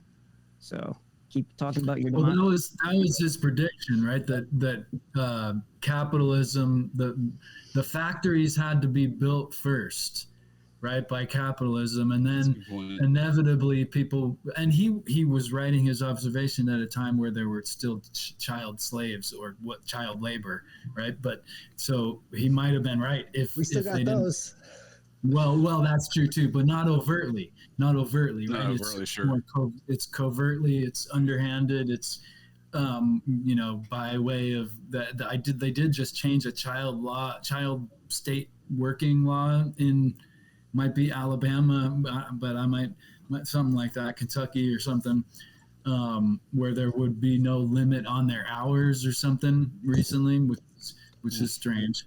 Well, they never eliminated child labor in the United States. They gave farm workers exemptions. Sure. Right. So if you work on the farm, you don't have to be of age to work as many hours as you want to. That was originally designed for families because they had to get the weed out. But what do you think's happening with all these kids coming across the border? Where do you think they're going? Oh, they're getting put to work. They got to get to work. If they're undocumented, that's an awful big pool of people you can disappear for your own disgusting, Right, but I don't think it's. That's certainly one job vacancy they're looking for kids for. Absolutely, yeah. I think they'll be used for a lot of different purposes. Most of the world has slavery, which is labor, human trafficking. Right, that's what they mostly call it, because what they'll do is they'll kidnap people and then use them for labor in completely other areas. I mean, that's that's what most of the slavery was historically. Why wouldn't it be that way today? So the white slavery that we keep hearing about is almost a distraction from all the labor slavery that's taking place. They even have some Americans that get kidnapped and used for labor in other countries that we don't hear about at all. Get in Shanghai. That's what China used to do. Go pick up folks from the white folks from the West Coast, drunk guys in a tavern somewhere, put them on a boat, ship them to Shanghai. And Russia's been conscripting all the people in the Donbass region, whether they're pro-Russian or pro-Ukrainian, doesn't matter. You're in. And one of them announced, I don't know if he was a peon or someone worth listening to, but one of them announced recently that they don't intend to use the prisoners of war for exchange, but rather make them be cannon fodder in some, form or another. Oh yeah, the prisoners in we've every been doing war. this. That sounds more like Ukraine than Russia. Every war, the prisoners get emptied out. Ukraine has been drafting their own citizens, right? But Russia's been conscripting the citizens from Ukraine. Right. Well, that's the thing too. Is like war when they conscript all these men and turn them into basically slaves. I mean, that's what conscription is. They tell you have to work for the army and you can't say no. So that's one of the oldest forms of slavery, and yet, we don't see it that way because it's just a simple change in vernacular. But when they got rid of the draft, like that scared a lot of politicians. I think that's really what transformed us into being a negative empire is now they couldn't depend on the draft to get all these young men into the trenches and fight against these other countries. So you've got to do something else. You've got to start transforming the state that you live in. And if you know about recruiting stations, one of the biggest recruiting stations in the whole world is in Mexico City. I found that out when I was in the Army. It's like they're taking people directly from Mexico, putting them in the United States Army, and then shipping them off to these wars. And it's like, how does that make any sense? These people are from Mexico. How are they doing this? Well, they've got huge recruiting stations in all of these military bases. And that's not just for retention. That's for natives joining the military and going to be mercenaries for us. There's so much we don't know that's going to come out in the next couple of years. No, for sure. That's a good point. Yeah. That's kind of how the Zetas kind of got started as well. But yeah.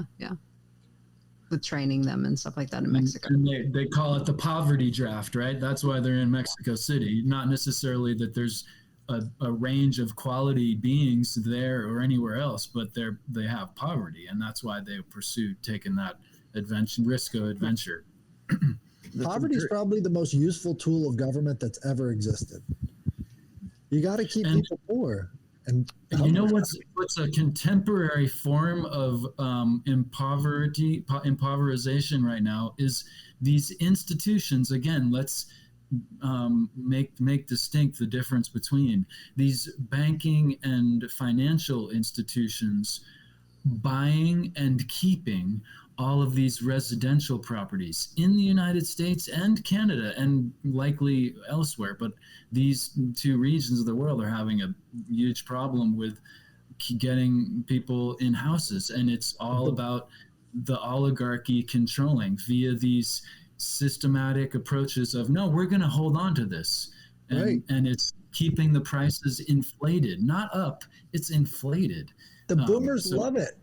The boomers, the first generations raised solely on television, don't want any new housing projects going in. They don't want any new building going on because that's going to affect the price of their houses. To me, it's like you are selling out all future generations. They love this BlackRock shit coming in there and purchasing all the houses because no houses are being built. Who would build in an inflationary environment like this? Yeah, that is true. All the homeowners are not even skipping a beat on it because they're getting implicit profit from the system of it.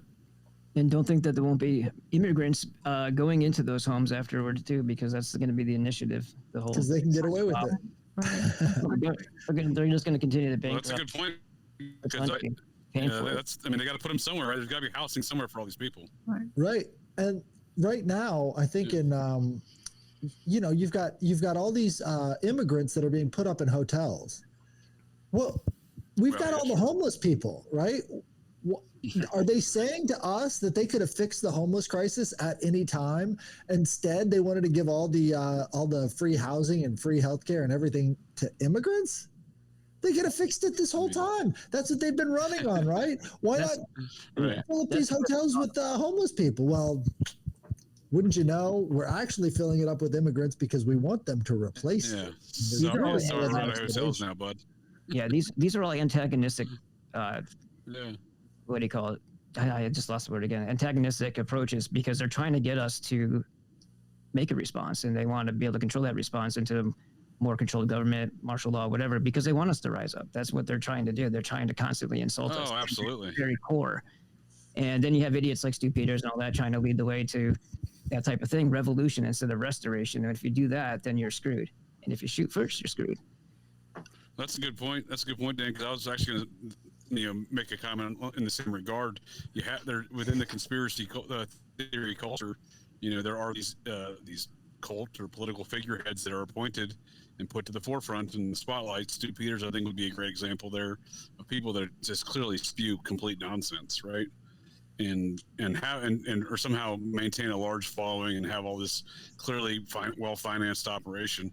I would actually put Alex Jones in that same kind of conversation, where he's operating as one of these cult kind of figureheads within. He was the man that was setting the standard for the mainstream narrative on any topic, right?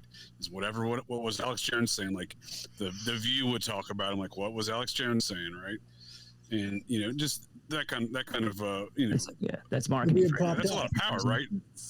Yeah, that's a lot of impact they have on culture. These people are that are not organically, creating their whole situation, because obviously you could start it organically, but once you reach a certain level, then you're tapped as a gatekeeper. I mean, most of these people on the upper echelons of the podcasting world, they've got people working for them that bring their guests on, right? And those guests are of a certain ideological persuasion, and they all are in that same vein. It's almost like they have no thoughts of their own. They have to stay on message, Yeah.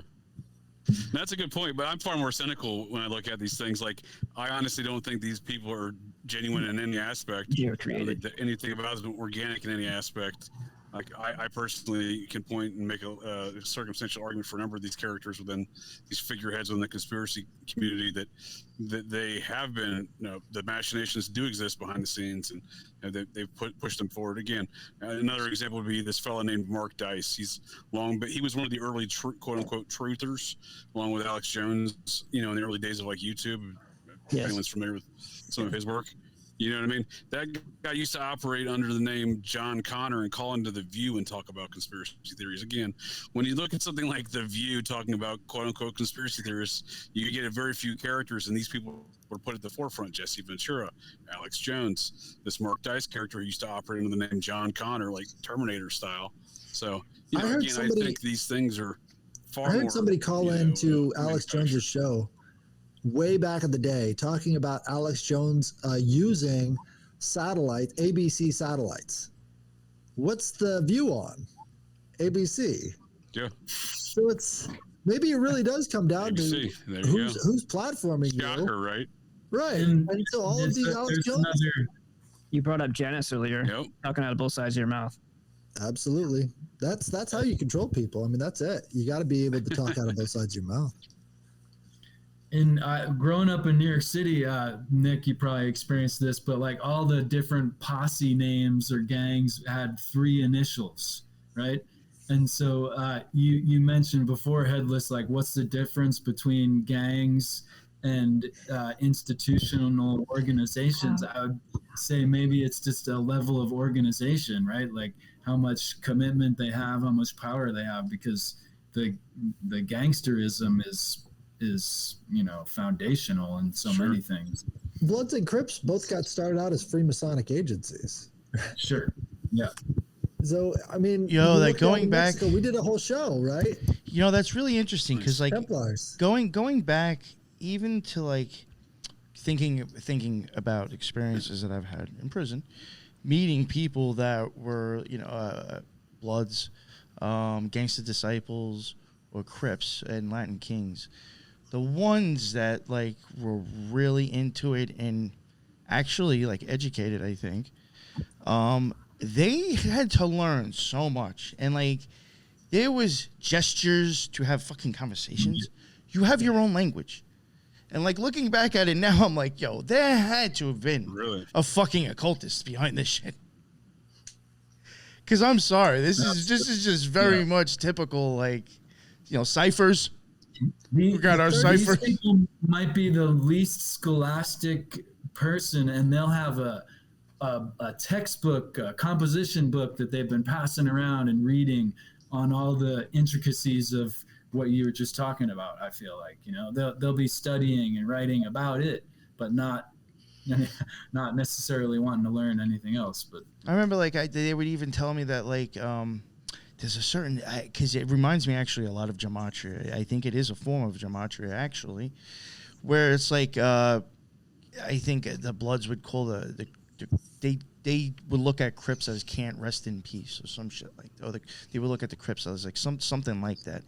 But like, they would take, like, they'd make words and it would be based off of the first letter out of a string of words. And I'm like, that is like a form of, like, I think gematria, actually.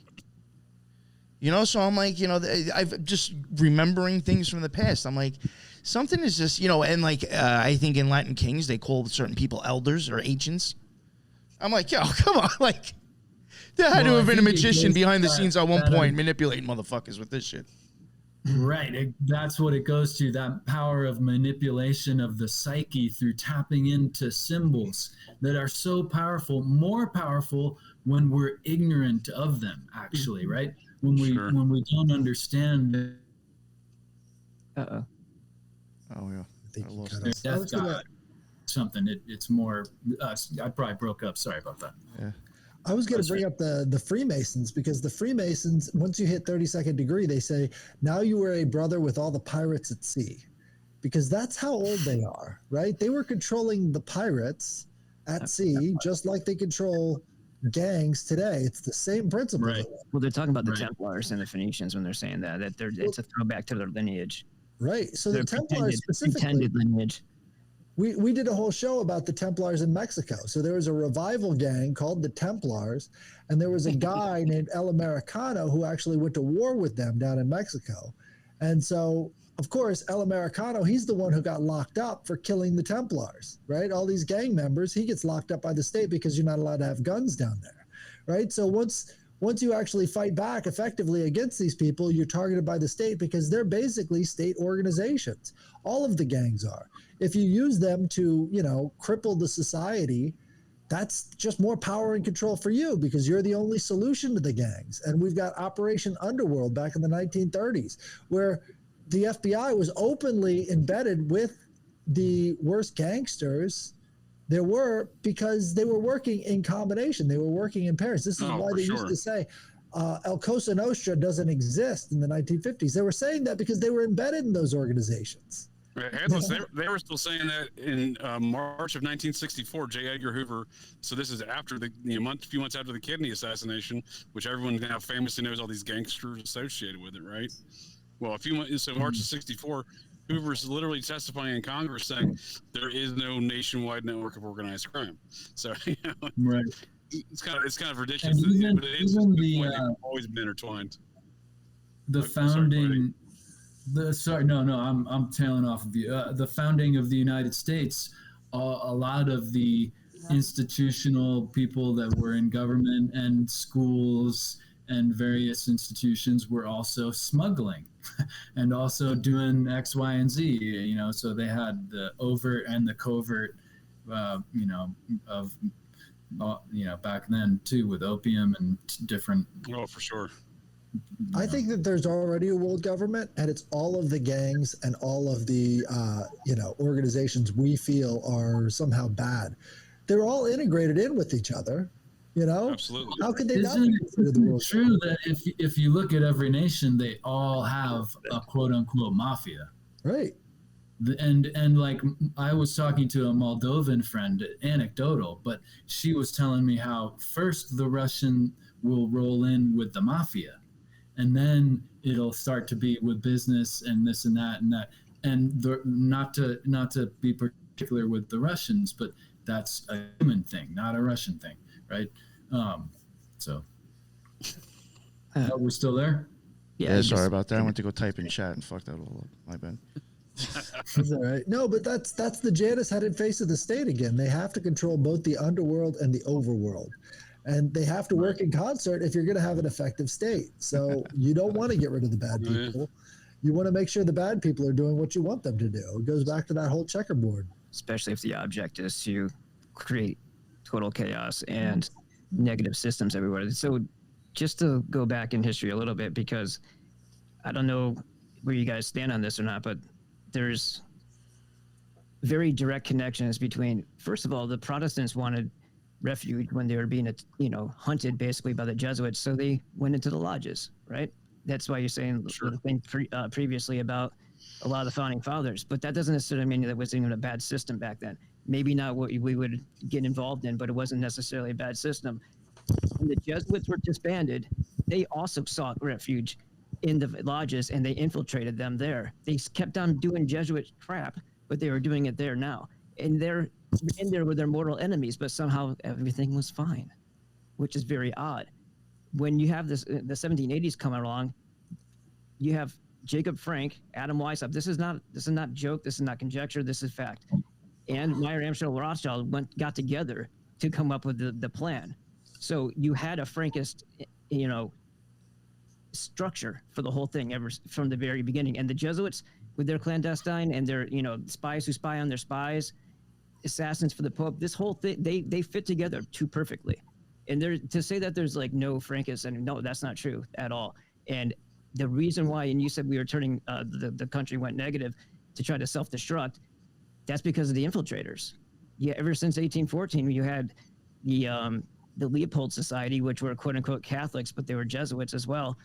1814 is when they were reinstated, and Franz I of Austria was sending them over here to start causing subversive acts, to start infiltrating what better than the Catholicism that can pretend Christianity, and they already had the Brethrens here, you already had the Plymouth, and you had those types of people, those Christian Zionists were already here doing their part of it. So any little thing that came up, like if you're gonna, bring in gangs, you should, the Mazzini was getting, a lot of letter correspondence with Pike back in the day, and Mafia is actually an acronym. So prior to that, it was an acronym that was basically stating that the Italians weren't going to deal with the French in their country anymore. And then Mazzini took it, and it was Mazzini authorizes, it doesn't say the same thing in English, but, poisonings, theft, and murder. And that's how it was played out. So Mafia then became Mazzini authorizes. So that's how that whole thing came about. And you had, what do you call it? I'm trying to think of the name. What's her name was part of it? Blavatsky. She was a big supporter of the group that was basically the quote unquote mob back then. For some reason, it's lost my mind. I'd have to go back and look for it. Well, that's the thing. The occultists were always used very effectively by the underworld because they had the symbolic knowledge to be able to transfer this information. Yeah, so it goes deeper than thug is all I'm saying. Like this is a very well orchestrated thing. So it's the same beast, same element, just in different forms. It's just manifesting in different ways, but it's not anything different. It's just the Hydra's tentacles. Right. Yeah. So the Rothschild family, the reason they got so wealthy and so interconnected with all the governments is because they had almost an unbreakable message system, right? Their legendary use of pigeons across all of Europe was able to transmit encoded messages anywhere they wanted it to go. No, that's a huge advantage, right? And so being able to do that, that's not only an underworld advantage, that's an overworld advantage. And the two are working through the same organization who automatically knows everything. It's always been about the information and control to get to the place where you can control the underworld and the overworld. Information and resources, right? And I think a powerful thing that's been occurring recently, did you guys see that marijuana, cannabis users were less likely to be inhibited by COVID and long-term COVID? I see that. Yeah. I saw that. Funny little fact, right? But often I think that actually hemp isn't illegal because of cannabis. Cannabis is illegal because of hemp, because it's the ultimate resource for individuals. It's got medicine, it's got fiber for building any number of things, and it's got food, and it's got all these things. And so the institutions, they prohibit and promote. Check them on what they're prohibiting and promoting, right? And I think cannabis would be and is this great big removal of the stone in the pyramid to where it just collapses and flattens, and we're all I was watching a video today about a guy. I like that idea, Ethan. That's good. That's a good thought. Thank you. I was watching a video about this guy in sort of a rural circumstance making ropes out of hemp. Now, if you think about before the Industrial Revolution, where we could just go out and buy anything from the store, what would be the most valuable resources to anybody who has to build his own stuff? It's all that rope, right? Once you have the rope, you can build basically anything you want to if you know a couple of knots. That's a huge advantage. And once we lose that, what do we have in terms of survivalism? Wasn't it the sugar industry and the oil industry that outcompeted the hemp industry, and that's why they demonized it? I believe there was at one point a debate on which crop they were going to promote more, tobacco or hemp, and tobacco won. Gotcha. Well, that's also William Randolph Hearst, though, and his reasonings were a little but even before that, I think that there was a time period when people were smoking both pretty frequently, and they actually went with the tobacco more than the hemp, even before. You're totally right, Ken. Yeah. Well, I think the hemp was a danger to too many industries, right? Because like you can go on YouTube and look at how automobiles were being made. Ford had that one that was basically indestructible. You was hitting it with a hammer and nothing was denting. Exactly. Well, this is too dangerous to too many industries. This sort of goes back into the idea of a negative empire, right? So a negative empire is looking to limit itself because it has to preserve its profits. There's a great book called The Law by a French guy near the French Revolution, where he was talking about economics. And he said that if you were to go around breaking windows, you would stimulate the economy. But, now everybody has these windows broken, right? This is where we get the broken window fallacy. Well, there's no way the governments are ever going to accept that as a reality because they're dependent upon limiting what you can do and what you can produce and everything else. And you have to do it through these corporations. So we don't look around us and see limitless possibilities like a lot of people did before the Industrial Revolution. We only see the possibilities that are given to us and offered to us by the system that produces all this stuff. Mm-hmm. Yeah, and going back to your negative empire thing, I mean, that's why they weaponize everything that has a possible, very highly positive use. I mean, what do they do with Tesla? Yep. We don't really know, but it seems like it's showing up in a lot of the very high do technology and stuff like that, right? We keep assuming that they want to go back to a positive empire at some point, but they never do. They don't want that. What happened to the oil in Iraq? Like, we were supposed to get all that oil. Where is it? The dollar. That was just the float of the dollar. It was just to shore up the dollar by limiting production. They had no use for it. They didn't want to bring it over here. They just wanted to limit the production. There might have been an esoteric reason for that whole thing too. Well, they all intermesh. I was thinking that they were fronting on that whole idea that we were going to take their oil and getting everybody jazzed on the war. We're going to come up on oil. But I was under the impression that the United States didn't steal resources. We topple governments and we do all kinds of dastardly stuff. But I didn't think that we would. The whole time I was thinking that was a lie. Technically, all of our resources don't belong to us because we're in big. Well, I just mean overtly. No, I know. I'm just saying. Yeah. It's if we steal them, we steal them from the banks. It's become far more profitable to limit production as opposed to actually producing more. Because when you produce more, things go down in price.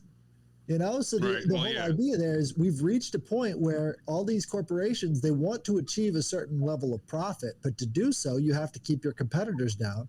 And it's more profitable for them to keep their competitors down by buying politicians than it is for them to actually produce more. Yeah, I don't think there's an industry. Go ahead. No, I was saying to that point, I don't think there's an industry, at least in America, that prices are not clearly set for that industry. No, but there's so much regulation. Yeah, well, And- there's the regulation. There's not like, well, I'll use the NFL as an example. On the outside looking in, you see 32 independent teams, 32 independent owners. However, from the inside looking out, they're one entity.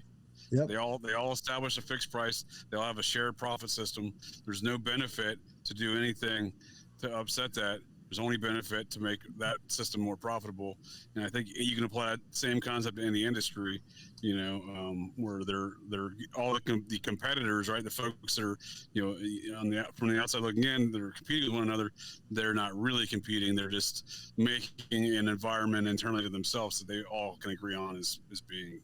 It's like game fair. theory. So in Can I just say game something real theory, quick to Voodoo? Yes, Voodoo, that's exactly what I was talking about. Voodoo Ranger 94. Yes. Sorry, go ahead. in game theory, you've got a controlled game and you've got an uncontrolled game.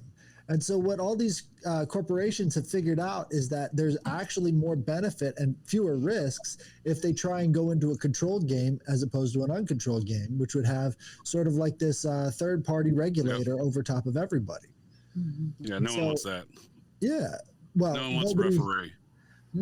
Nobody wants a referee that's overt. Like, Right, yeah, right. then you have somebody to blame. But because like I saw recently that they were actually bidding on certain cable contracts in certain areas, and they would do that by putting their phone numbers up in that certain territory. So they were actually creating, these maps of cable distribution networks, which was not supposed to be happening. They're like, no, this is a monopoly. We got to break this up. But they were doing it covertly in how they bid these different areas. And in doing that, they can actually have, more subterfuge in how they actually priced it.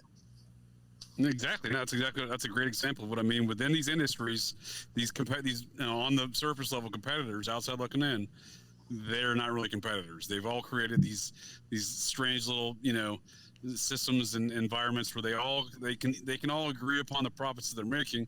One entity generally kind of has control of that, like in any group. There's someone takes control. But yeah, I mean, I think that's a good example of how that you can apply that same concept again to any industry. Like or states. Governments and states, they do the same thing. Anytime you see public negotiations, the negotiations were ended a long time before that public absolutely. Yeah. That's all mostly Jesuit theater and circus for us anyway, because without any of, once you actually understand that we don't have a government, this whole thing falls apart. Ever since, 1913, it took them 20 years to basically bankrupt us from a prosperous country, right? So after that, what are we talking about? Because our nation was dissolved. It's just done. So everything that happens before us right now is all their people. It's all banking puppets. It's all that stuff. So if their designs are to destroy the country, then that's exactly what they're going to do. That's what, they're going to they're going to still continue to do this dance so that we don't freak out. They're going to keep on pointing to the Constitution. They're going to give us all these, selected people candidates that we can vote for, but it doesn't mean anything. And all the dancing back and forth. It makes no sense for us to not touch our resources and buy from someone else. It's because that other someone else is controlled by that same bank. Right. So that's why they're doing it. And they want to suck the money out of, they want to redistribute the wealth. They want to make us the impoverished third or fourth world nation. So that's what they're doing. You can go anywhere else. You can go to Venezuela and say, hey, look what they did to that. And there was a whole lot of oil and all kinds of other resources there. But they control it now. They own it all. Once the IMF goes in there, goodbye. It's all over. Right. That price control concept is very, very difficult to overcome. But I think you see little pockets of people trying to outdo what the banks have in store for them. And whenever they pop their heads up, that's when we go to war. You got Gaddafi trying to take everybody on gold. You've got Hitler trying to get people off of the banking system. And it's the same thing. Anytime anybody pops their heads up, you have to go in there with force and annihilate them. But I think we're reaching a point in a multipolar world where that might not be possible anymore. If somebody actually does jump up off of the banking system. That's a good point, but just within the price fixing and stuff, and how this whole controlled nature of anything. I don't think it's politics, it's cults, it's economics. How many times does anyone go to the gas station and to fuel on, gas, put some gas in the car, and you look across the street, and the gas station that's inevitably right across the road, at least one of them, and it's the same price. Right. You know what I mean? Or 1 cent different. You know what I mean? Maybe it's generally not substantially different. Well, the guy you're like, wait a second, how do they have the same price? Well, the guy who's right charging across 1 the street cent from different one? is gonna get it because people are gonna want to save that 1 penny, so that it has to be the same. You know? Yeah, Right. exactly. Yeah. So and it seems like more oftentimes than not, you see one, like in the morning, one station changes their price. Moments later, 30 minutes later, the other station across the road's making the same price. Well, wait a second, you just got all the customers. You're 10 cents cheaper. Well, they're all owned by the same banks. Yeah, I was under the impression they get their prices from a way bigger entity than any local decision making.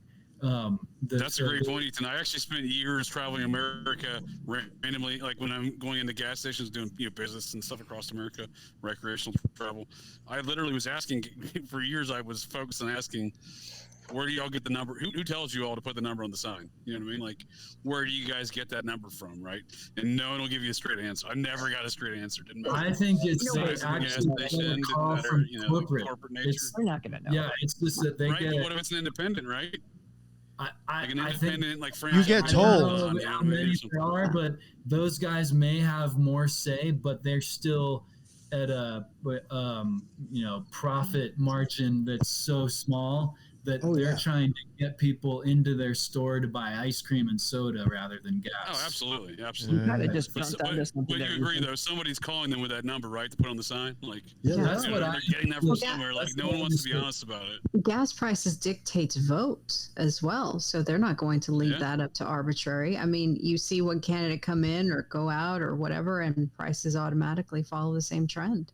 Yes, they do. So Well, yeah, It's so that's a true good with point. so many Watch the different price of sectors. diesel go up and see all the goods and services Exactly. go up. exactly. What about building Paying more at the supplies? grocery store because of the cost of diesel. Mhm. a small Well, part sorry, of was that that too Headless? is the next barrel price. So you're paying for what the next Mm. next shipment is going to cost Right. them as Right, well. but you've also Right. got building supplies, and The building futures. supplies. Building Yeah, the supplies. building supplies dictate what's going to be built and Yeah. what's not in this country. And Or if that's under trucking. centralized control, then what chance do you have? Like, there are so many And- different inputs, but they all go back to the same thing over and over again, and it's all the banks. Once the banks control And the energy. this was a huge theme in Orwell's 1984, right? The resource restriction that made people feel like they were trapped and fall into the trap of following the institution's orders. And so, and I know I'm gonna, be cast as a hippie, but I got no problem with it. But marijuana and cannabis would totally crumble the resource restriction on building and oil. Building materials and energy. So Pharmaceuticals, alcohol. pharmaceuticals, all of it. Well, Yeah, again, the we've alcohol got sales in recreational legal states of marijuana recreationally legal. The opioid use and alcohol use in those states are significantly decreased after the legislation's passed for. we've got artificially decreased and artificially increased prices all across the board. Like, for instance, milk. Yeah. Milk is one of the exactly. most heavily subsidized things out there, and so basically we're paying taxes so we can get cheaper prices on milk. That's kind of Right. insane. Yo, Right. Silver. I mean, silver shouldn't Big be cow any less than conspiracy. gold. I mentioned it a few times. Even when I was living, this was when I was living in Queens. There was like a little like kind of like a supermarket store. Like, it wasn't a bodega, but it was better than that and much bigger. But when that whole thing went on with the eggs, theirs never changed. Yep. So They didn't like, get the call.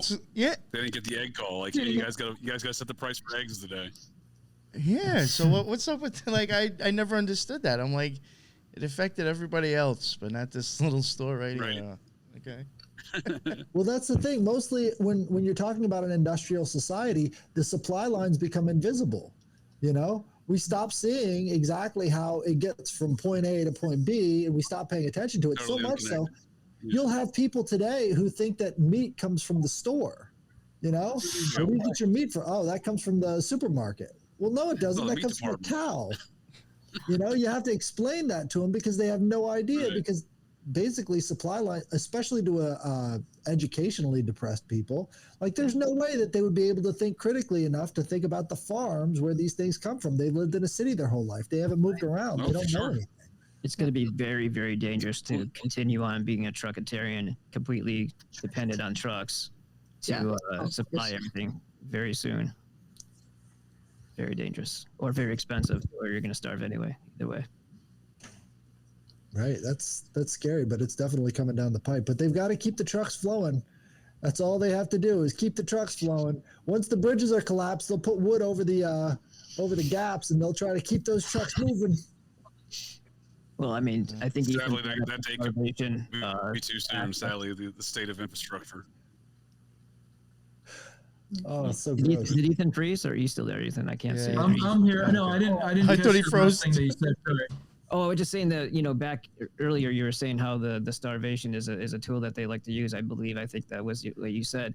I mean, it's very easy, even especially, let's say a border crisis occurs and some immigrants, and we can point at them and say it, or it's a terrorist attack that blah, blah, blah.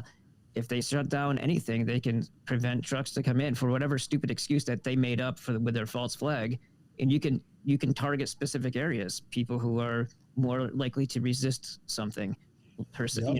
Just for instance, but that they can do that in pockets so they don't scare everybody all at once. And bit by bit, they can just weaken our resolve. A quick fact that a lot of people don't know about it is about 70 to 80% of our cattle come from Mexico because they have the highest daily gain. So what happens if they close down that, or if they prevent it, if they limit the trucks coming in because of a crisis? Correct. You know what was a real it's funny that you just mentioned that. It's a huge commonality. And then if you all don't mind, I'm really sorry, but I will have to wrap it up. I mean, this has been a great conversation. But you said that cow farms, and when I was in transit, getting sent to wherever I was going to go for my federal prison stint, I was in a holdover place in Leavenworth.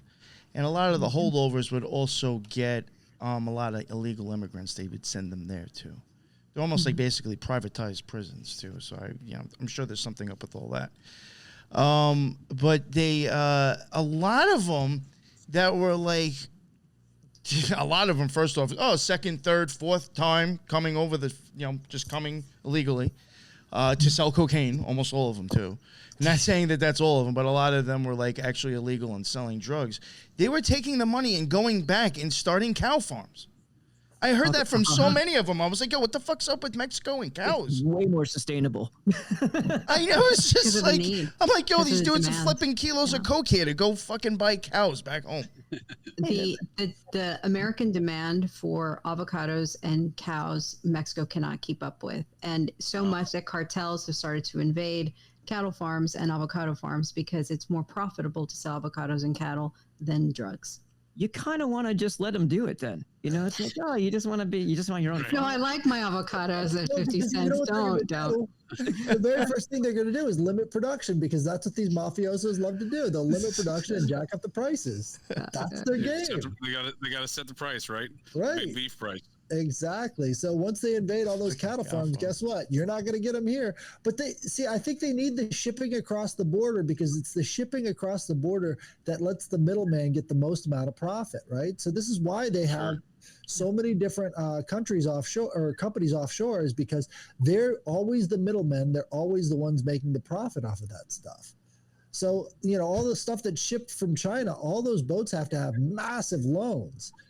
Not only that, the insurance companies and everything else from that. So absolutely.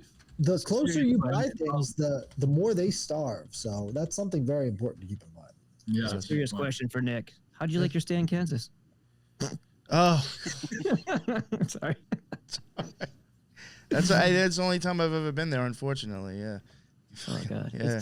Or fortunately. Yeah, that was such a not a lot going on in that state. No, it's so flat and so boring and 45. Yeah, a lot of tumbleweeds. The weirdest Fort Dix, New Jersey. Yes, that's where I ended up finishing at. Yeah. Right. So in Fort Dix, they've got they have all the soldiers, right? And they're all doing their bivouac. They're all doing their outdoor thing. There's a fucking prison in the middle of it. Yeah, and then the prisoners come out and clean up after us. It's like, what the? Oh, no So I way. guess we were on both sides of that. You were on one side, and I was on the other. Yo. I was the soldier. You were the prisoner. That's fucking crazy. Yo, that just bugged Wow. out, dude. Yeah, I did my time at Fort Dix. Holy shit. Yo, we would hear you guys sometimes in the morning. That's Yep. some funny shit. Wow, yeah. Yeah, it was like pointless. It's like they were like, you can't even fucking try to escape. Because you got the fucking army right here. like even the camp. There was a camp over there. It's like, you could literally have walked away. I'm sure it happened, but it's like, fuck, I mean, you have an army like right here that can go start looking for you. You know, like, Right. Well, what they do is they have a lot of the prisoners. Their job is to come in while the soldiers are away and actually clean up. But it's like, you've got a bunch of federal prisoners who could steal our shit, going through our campsites. oh, you know? yo, they And were we've coming got- back with your we've got cigarette guns butts. here. They're coming back with your cigarette butts selling the tobacco. Yeah. Yeah, like crazy. the 2 or 3 hits that are left that you threw down on the ground, they'll be picking that up and fucking selling it to somebody. Absolutely. I remember seeing that shit. That's funny. Oh wow, what memories. I'm gonna go around the panel now and let everybody at least plug themselves. I didn't want to do it at the beginning. I figured I'd do it at the end. Again, everybody's information's in the bottom already. Lisa, real quick, would you like to let everybody know where they can find you if they want to contact you? Absolutely. Twitter, Solis Lisa, or Instagram, Lisa Solis. Really easy. Awesome. Thank you very much again for Say the coming Twitter on. one again, because I'm not following you there yet. I don't think. What was On it? Twitter, Yeah. Solis Lisa. It's backwards. Oh, okay. And then Lisa Solis. Yeah. And it's with a Z. With the Yes, Z, yeah. yes. Different. Ultimate Jedi mind trick. Yeah. Oh, Corey even said he trained at Dick's. Holy shit. Yeah, look at that. Yeah. And Daniel, now let everybody know where they can find your amazing show at as well. Okay. Ballbusters is on Rumble, and in the description of any videos, you can see where you can get that guy, which is Priestcraft Beyond Babylon, going into the history of a lot of stuff that we kind of talked about today, and some of the stuff that we talked about today, but a lot of other stuff too. That's it. Awesome. Next. Thank you very much, man. And I got a bunch of your stuff in the bottom. Ethan, what is up, man? Let everybody know where they can find you as well. And thank you very much for coming on. Yeah, no, thanks for putting this together, you guys, and I really appreciated hearing your thoughts. Ethan Indigo on the usual suspects, and I'm on Amazon, have some books, and I got articles out and about. I share on social media and on the new website, the called Rejects website. Yes. What's one name of one of your books? Just so people understand the topics. The Fourth Initiation is one of my books. Was my newest. Cool. Yeah, you do have a bunch of them, actually. Yeah, go Yeah, check I've out written- his stuff. I think I have links to your books on the bottom as well. Very cool. JJ Vance, my man, what's going on? Thank you very much, as usual, for coming on. Oh yeah, And let everybody know where they can No, find your yeah. amazing show. absolutely. Thanks for the invite. Great conversation, Lisa. Thanks for the invite. Great conversation as always. JJ Vance, host of the Operation GCD podcast. I put it right there in the screen for folks of the interwebs to check out. We'll help them out there. Headless, great conversation. Enjoyed the great subject matter to pick for the conversation. Definitely enjoyed it. Daniel, Ethan, not familiar with either one of your work, but I'm definitely looking forward to diving into both your all's work there. Sounds very interesting. Great to meet you both, and definitely enjoyed the conversation. Thank you. And Headless Giant, let everybody know where they can find your stuff, please. I'm the Headless Giant. You can find me mostly on X, but I also have an Instagram. We do The Future is Ancient Spaces on Friday nights, so come check those out. Those are always good. We've got all sorts of different topics going on there. We had an Italian, not a Freemason, what was it? Rosicrucian, who was spilling all the beans from the Italian Rosicrucians, giving his insights. And so, yeah, check it out. Future is Ancient Friday nights, and I'm Headless Giant, so check out my Twitter page. So you're saying it's not all on the up and up like Indiana Jones and the Last Crusade? No, not exactly. Oh, thank you very much, Headless, and thank you for coming up with this topic. And yeah, I really had a good time. And I have to say, I've never done a panel this big before. It actually went really well, I thought. I was really impressed. Thank you all. You're all, perfect gentlemen and lady. Thank you. And until the next one. Oh, and you know what? I don't want to forget everybody in the chat. Thank you. That's what's up. I had a lot of people in the chat. I really appreciate a lot of great things being added in there. I see some new faces. That's what's up. Thank you for jumping in on the conversation. And yeah, that's why I go live. And tomorrow I'll be going live during the day with BD Salerno covering true crime. So check that out. It's already up on YouTube if you want to check it out. So yeah, keep an eye out for that. And that is the end of another Occult Rejects. And until the next one, everybody be well. Later.